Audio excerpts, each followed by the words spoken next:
The wings of an owl enable it to fly in virtual silence. How? The feathers on the leading edge are serrated. One theory suggests that this helps break up the flow of air, reducing noise. Meanwhile, the trailing edge of the wing has a flexible fringe, further dispersing airflow.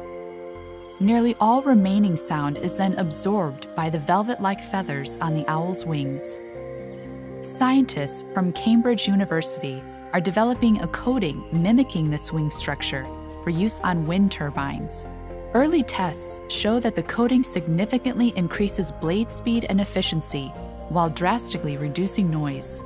In the future, scientists hope similar coatings can be applied to a wide range of applications.